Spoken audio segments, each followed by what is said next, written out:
আসলে ডায়াবেটিস হইলে আমাদের একটা বদ্ধমূল ধারণা, ডায়াবেটিস হলে আমরা শেষ, মনে হয় আমার সব কিছু শেষ। আসলে ডায়াবেটিস হলে সব কিছু শেষ না। আসসালামু আলাইকুম। আজ বিশ্ব ডায়াবেটিক্স দিবস।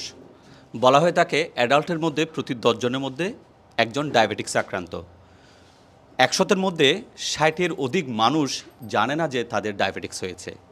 ডায়াবেটিক্স কী, কেন হয়, এই বিষয়ে আজকে আপনাদেরকে জানাবেন বিশেষজ্ঞ ডাক্তার, মানবিক ডাক্তার মোহাম্মদ আবু তৈয়ব। আসলে ডায়াবেটিস হইলে আমাদের একটা বদ্ধমূল ধারণা, ডায়াবেটিস হলে আমরা শেষ, মনে হয় আমার সব কিছু শেষ। আসলে ডায়াবেটিস হলে সব কিছু শেষ না। ডায়াবেটিসে হইলে বরঞ্চ এই রোগীগুলো আরও দীর্ঘদিন বেঁচে থাকে। আমার দেখা মতে ডায়াবেটিস যে এটা নেগেটিভলি অনেকে অ্যাপ্রোচ করে, কারণ ডায়াবেটিসের যে রোগীগুলা আমরা একটা ডায়েটে, ড্রাগে, তারপরে লাইফ স্টাইলে যে একটা ডিসিপ্লিন দিই, এটা তো অন্য রোগীরা, যেমন আমরা নর্মাল রোগীরা এটা ফলো করি না। এখন ডায়াবেটিস হয়েছে বলে আমি ফলো করি, তাইলে আমার বডি ফিটনেস, আমার খাওয়া রেগুলারিটি সব কিছু অন্য রোগীদের চেয়ে আমরা মার্কিংয়ে অনেক এগিয়ে থাকি, তখন রোগীরা আরও দীর্ঘদিন বেঁচে থাকে। কিন্তু আমাদের একটা ভুল ধারণা, ডায়াবেটিস হইলে আমরা শেষ।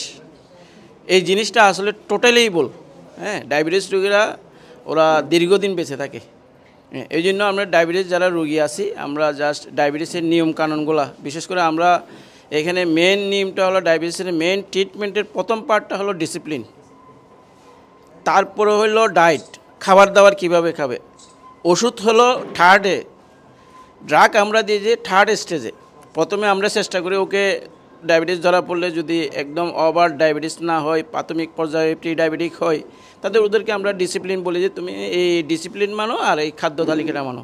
তখন আমরা কোনো ওষুধ দিই না, ওর এক্সারসাইজ, ডায়েট এগুলো দিয়ে আমরা এগুলো শেষ করে দিই। যখন দেখি না এগুলো ও ফেলিউর, তখন আমরা থার্ড স্টেজে গিয়ে ড্রাগগুলো আমরা দিই। তখন আমরা যদি নিয়ম মানি, ড্রাগ দিই। অনেকে আবার একটা জিনিস হলো, ডায়াবেটিসের একটা জিনিসকে মানুষের ফোবিয়া, ইনসুলিন।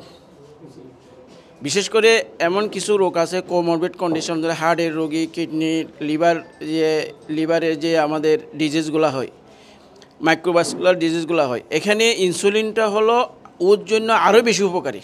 কিন্তু আমরা রুগীরা ইনসুলিনকে এত বেশি ভয় পাই।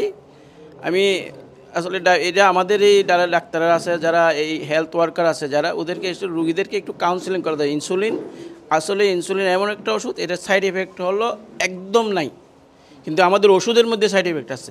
এটা অ্যাবডোমিনে গিয়ে ডিসপ্যাপসিয়া করে, হজমের করে, অনেক সময় আমাদের অ্যাসিডিটি বাড়ায়, অ্যাবডোমিনাল ডিসকমফোর্ট হয়, কিন্তু ইনসুলিনে এটা হয় না, এই সাইড এফেক্টও থাকে না। কিন্তু আমরা এই ইনসুলিনকে বেশি ভয় পাই। আমি প্রায় সময় রোগী দেখে ডায়াবেটিস হাসপাতালে গেছে, ও ইনসুলিন দিছে বলে ওরা লিখে দিছে রিফিউজ টু ইনসুলিন। রুগীরা দেখে আমার কাছে চলে আসছে। এবার অনেক রুগী দেখি আমি, তো ওদেরকে অনেক সময় কাউন্সেলিং করে বুঝাই দিলে ঠিকই, আবার ইনসুলিন ওকে দিছে, কারণ ইনসুলিনটা ওর জন্য হলো সবচেয়ে সুইটেবল। কারণ ওর নেপ্রোপ্যাথি আছে, রেটিনোপ্যাথি আছে, হাইপার টেনশন আছে, অন্য এই মাইক্রোভাস্কুলার ইয়াগুলো আছে, তাহলে ওখানে ইনসুলিনটা ভালো কাজ করে। সেজন্য আমি রুগীদেরকে বলবো যে ডায়াবেটিস হলে যে শেষ হয়ে গেছি, এই ধরনের ধারণা থেকে আপনারা একটু পজিটিভলি আসেন। আর আপনাদের ডাক্তাররা যে রোগের মধ্যে ইনসুলিন দিচ্ছে, ইনসুলিনটা আপনারা জাস্ট টাইমে নেবেন। আর ডায়াবেটিসের সবচেয়ে বড় একটা জিনিস হলো, আমাদের ডায়াবেটিস বাড়লে রুগীরা এত বেশি রুগীরা তাড়াতাড়ি কোনো অ্যাক্সিডেন্ট ঘটে না বাড়লে, কিন্তু ডায়াবেটিস কমে যায়। এইটাই হলো আমাদের অ্যালার্মিং। ডায়াবেটিস রুগীদেরকে হাইপোগ্লাইসেমিয়ার সম্পর্কে একটু ধারণা থাকলে এই রুগীটা অনেক সময় সেভ হয়ে যায়। অনেক সময় মিড নাইটে হাইপোগ্লাইসেমিয়া হয়ে যায়, ওখানে দিনের মিড ডে তো হয়ে যায়। দেখুন দীর্ঘক্ষণ ওষুধ খাইছে, এমন দেখা গেছে যে আমি একটা রুগী পাইছি, একটা কৃষক, ও ডায়াবেটিস, আমি ইউনিভার্সিটিতে পাইছিলাম, ও ডায়াবেটিস খেতে কাজ করতে গেছে, ইনসুলিন নিছে, ও না খাইয়ে চলে গেছে, ওখানে সেই হাইপোগ্লাইসেমিয়া হয়ে ওখানে মাটিয়ে মারা গেছে। পরে হিস্ট্রি নিলাম, ও ইনসুলিন নিছে, খাইতে ভুলে গেছে, তাড়াহুড়ার জন্য ও মাঠে চলে গেছে, ওখানে হাইপো হইয়া ও মারা গেছে। এটা রিসেন্টলি 2 মাস আগে একটা ঘটনা, আমি হিস্ট্রি নিলাম। সুতরাং হাইপোগ্লাইসেমিয়ার সম্বন্ধে আমাদের রোগীদেরকে একটু সম্যক জ্ঞান দিতে হবে, যে ওরা জানতে হবে হাইপোগ্লাইসেমিয়া হলে আমাদের কী করতে হবে। জাস্ট একটু মিষ্টি, একটু চিনি খেয়ে বলে লাইফটা সেভ হয়ে যাচ্ছে। সেজন্য আমাদের যারা রোগীরা আছে, এই ডায়াবেটিস নিয়ে আমি হতাশ হওয়ার কিছু নয়, আমি এটা পজিটিভলি দেখা উচিত।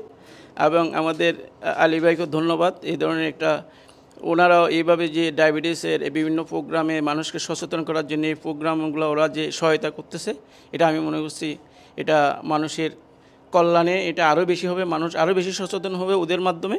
আমি এই আশাবাদ ব্যক্ত করি। আসসালামু আলাইকুম।